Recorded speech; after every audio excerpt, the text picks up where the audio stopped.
So I've been working on Tube 2K pretty much as soon as I released my last game, Gym Empire, and that's about a month ago now. So I've been working on Tube 2K for about a month, on and off, because I've got full family life, 3 kids, full-time job, trying to squeeze it in where and when I can. And I feel like I'm doing pretty well. I feel like I'm about a month through it now. I feel like I'm about halfway through development of it, about 50% of it done. And the kicker to Tube 2K is it's an incremental idle clicker where you build a video sharing platform. The theme is like it's 2005, but the main part of it is I want to get those nostalgia vibes. I want to get those reminiscent feelings of using computers back in the early 2000s.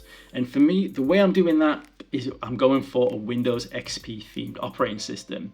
Now, when I started developing Tube 2K, initially went for the basics, went for like the bars and the windows and stuff, and started playing around with the panels and how the UI would feel. I don't want this development life cycle to be so long, because anyone who knows about Gym Empire, it was a 6-month project that turned into like 8 years. I don't want to repeat that, so I've got to be careful with the scope I choose. So I've tried to make a lot of intelligent decisions around making it feel like a Windows XP themed operating system, but just giving the user what they need and not going over the top trying to mimic the functionality of an operating system, because that will take a long time. So initial decisions that I had to make was, and I'm still deciding a lot of these things, but at first I thought, well, I'll have the windows and you can move them and you can make your own operating system. You can not make your own operating system, but you can decide where everything is, decide your layout and everything, but there's a lot of extra programming that goes into that. So then the next thought was, well, no, I'll keep them in a nice static place. And I think that works better, to be honest, for an incremental idle game. People want to just click the button and then just want to be able to watch the number go up and then get as many things that can automate it. They're not that fussed on resizing windows and stuff. So I was like, you know what? I'll make my life easier. We'll have static window sizes. Next thing was, okay, do I want to be able to open windows and close them and have them on the taskbar? Once again, it was like, okay, that's a nice idea, but with the windows that I need to have displayed, I don't really need to have that many hidden from the user. And once again, a game like Cookie Clicker, everything's already in front of you, everything's already visible. There's a few things that maybe you use a scroll bar to see extra information, but you're not having to open stuff. It's just the beauty of an incremental idle game is the simplicity of it. And if you start introducing extra panels and panels hidden behind menus, you kind of change that, add a bit more complexity into it that isn't really needed. So my next decision was, okay, we'll keep it simple. We'll have all the windows open that you will use, minus a few things like settings and things like that. And we'll have those static. So I started off basically trying to get the basic systems in there of building the algorithm. The idea of the game is you build the algorithm with each click. You can do minor builds, which, build version 0.1, version 0.2, 0.3, etc. You can build up a major build. So you got to basically click on the button, which, each major click costs a certain amount of money. And you've got a bar that you can fill that basically dictates how impactful the major release will be. When you hit release, it then goes to V1, V2. So you can build it up like that, V1.1, V1.2, and then V2, and then V2.3, V2.4, etc. like that.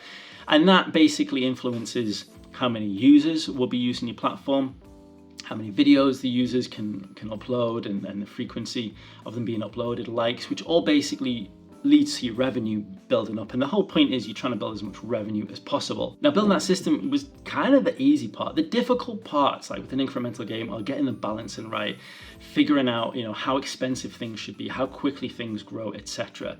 The basics of all of that, within about a week or two, were already in place. And there's obviously a lot of tweaking to be done. The balance is yet to be done.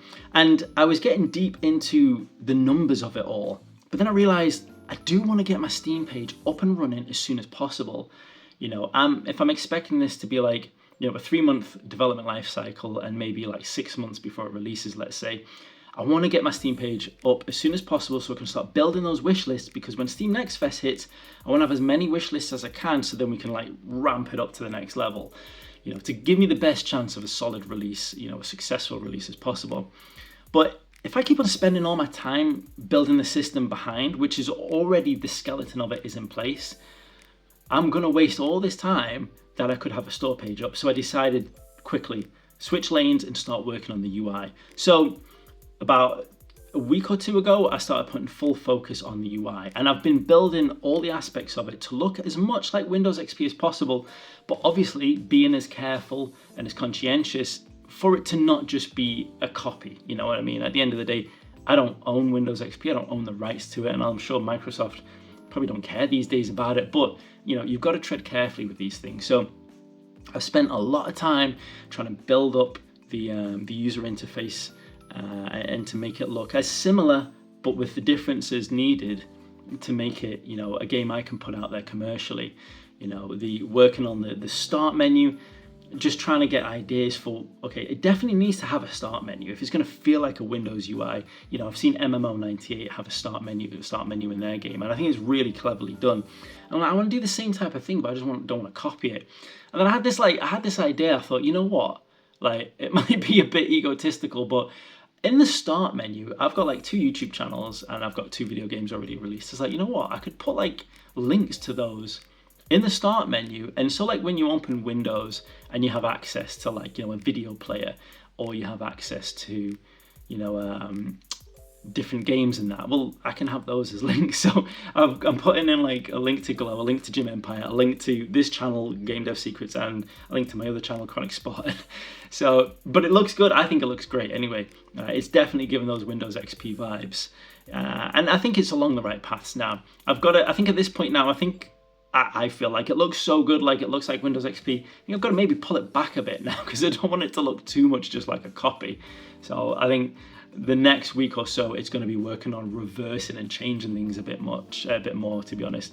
I'm thinking, I don't know, let me know what you guys think. I'm thinking of changing the bars from a blue to maybe a green or maybe a purple. But does that then take it away too much? Does that take away the nostalgia a bit too much? The other thing I'm thinking of as well is, obviously, it's a video sharing platform. You basically, like, it's kind of the story of building YouTube. I've got at the bottom, I've got like an Windows Explorer type window with your website, Tube 2K, visible with like the image of some videos. And the idea is to, like, as you progress and your video sharing platform grows, and different types of videos become more popular, which I'll discuss in another video actually, about showing those different videos, so you get that kind of visual feeling of like, yeah, this is actually a video sharing site and different videos are being uploaded to it. Now, I would love to be able to let the player click on those videos and it opens up in another page, a video player, and it watches one of those videos. The initial idea I had was like, you know, some of the classic meme videos from like the early 2000s, like cat videos and, you know, I like dogs are cool, I've got 2, like stuff like that, these videos that just spark this nostalgia pop up. But the 2 issues with that is, one, well, it's pretty tricky, but it's not tricky, but it's going to add more development time to it. But the real issue is, to do it with the types of videos I want, I wouldn't be able to get copyright for stuff like that. So I think that puts me in a grey zone, and I wouldn't want to take the risk. And then to do it with, like, I don't know, if I had to try and make fake videos like that, I just don't think it creates the same vibe and feeling. So I'd be interested, like, what you guys think. Is that like, am I thinking too much detail for an incremental game? Is it literally we just want to see the number going up, do you think? I mean, most people watching this video are probably just developers and, you know, aren't the audience for an incremental idle game, but I'd still love to get your feedback on that. But yeah, I'm really happy with how it's going. It's been such a breath of fresh air building a game like this, as opposed to the 3D Gym Tycoon game, Gym Empire, that I was building for 8 years. It's such a breath of fresh air to build a game like this, and I'm really enjoying it. I think the last 3 years of game development have felt a bit like a chore to me, and I'm back where I was 8 years ago, enjoying, excited, every morning, new ideas in the shower, new ideas in my head, too many ideas sometimes. I've got to bring myself back and remember to keep it on track. And yeah, to be this far through development so quickly already, it just feels amazing and it's so good. You know, I'm excited because I think it's going to be, I think it's a very high chance of success compared to my other ideas. I think it could be a really popular idea, but we'll see how that goes. And I've got a few extra ideas. So like, obviously there's the main operating system part of the game where it's the incremental aspect to it. But you know, things to do with the prestige mode, things to do with like the start menu and everything. I've got so many ideas of how to just put in those extra little hits of nostalgia. I'm really excited to start working on those, and I can't wait to tell you guys about them, but I will save them for the next video. If you do want to follow along with how it's going, then make sure you're subscribed. And if you want to check out what it looks like on the Steam page, maybe give some pointers if you think it looks a bit crap. Links will be in the description below. But anyway, thank you. I'll speak to you next time.